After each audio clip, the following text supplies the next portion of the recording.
এখন আমাদের যে গভীর নিম্নচাপ তৈরি হয়েছে আজ সকালে, যেটা গতকাল সুস্পষ্ট নিম্নচাপ ছিল, সেটির অবস্থান হচ্ছে আমাদের পশ্চিমবঙ্গের কলকাতার কাছাকাছি এর কেন্দ্রবিন্দু। কলকাতা থেকে দক্ষিণ দক্ষিণ পূর্ব দিকে 20 কিলোমিটার দূরে। আর এটি আগামী 24 ঘন্টায় আমাদের পশ্চিমবঙ্গের উপর দিয়ে ঝাড়খণ্ডের দিকে সরে যাবে। আর এর প্রভাবে আগামী 24 ঘন্টায় আমাদের দক্ষিণবঙ্গের জন্য যে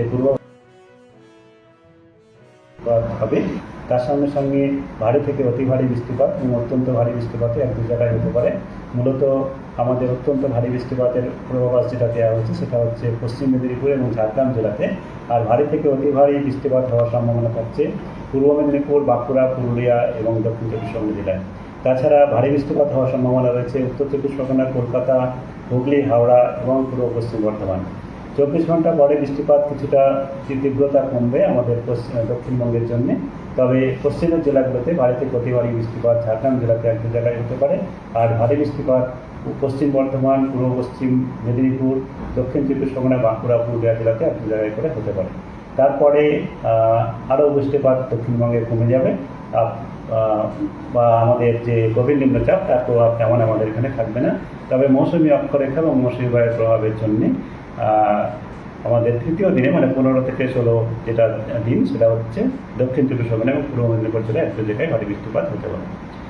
আর এর প্রভাবে আমাদের কলকাতাতেও সাধারণত মেঘলা আকাশ থাকবে। আর আগামী 24 ঘন্টায় বেশ কয়েক পশলা হালকা থেকে মাঝারি বৃষ্টিপাত মাঝে মধ্যে হওয়ার সম্ভাবনা থাকছে। এক দু পশলা তীব্র বৃষ্টিপাতও হতে পারে এবং সর্বমোটভাবে ভারী বৃষ্টিপাত হতে পারে। আর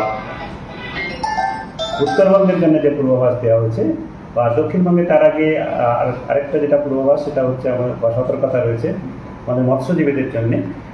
মৎস্যজীবীদের আমাদের উপকূল অঞ্চল এবং উত্তর বঙ্গোপসাগর অঞ্চল দমকা হাওয়া থাকবে, তার জন্যে 50 থেকে 60 কিলোমিটার পর্যন্ত যেতে পারে। তার জন্যে মৎস্যজীবীদের আগামী 15 তারিখ পর্যন্ত সমুদ্রে যেতে মানা করা হয়েছে। আর উত্তরবঙ্গের জন্য যেটা বলা হয়েছে, উত্তরবঙ্গে এখন আমাদের বৃষ্টিপাত কমই থাকবে, তবে বজ্রবিদ্যুৎ সহ কিছু বৃষ্টিপাত হওয়ার সম্ভাবনা রয়েছে। অনেক জায়গাতেই হালকা থেকে মাঝারি বৃষ্টিপাত হবে। আর তার সঙ্গে সঙ্গে এক দু জায়গায় ভারী বৃষ্টিপাত বজ্রগর্ভ মেঘ সঞ্চালয় হয়ে যেতেও পারে। মূলত আজকে যেমন আগামী 24 ঘন্টায় কালিম্পং জেলার জন্য বলা হয়েছে। তারপরে তো এক দু দিনে দার্জিলিং, আলিপুরদুয়ার বা দার্জিলিং, জলপাইগুড়ি এরকমভাবে বলা রয়েছে। তবে 16-17 তারিখ নাগাদ উত্তরবঙ্গে সামান্য বৃষ্টিপাত বাড়তে পারে। এই হচ্ছে এখনকার আমাদের পূর্বাভাস। Thank you sir.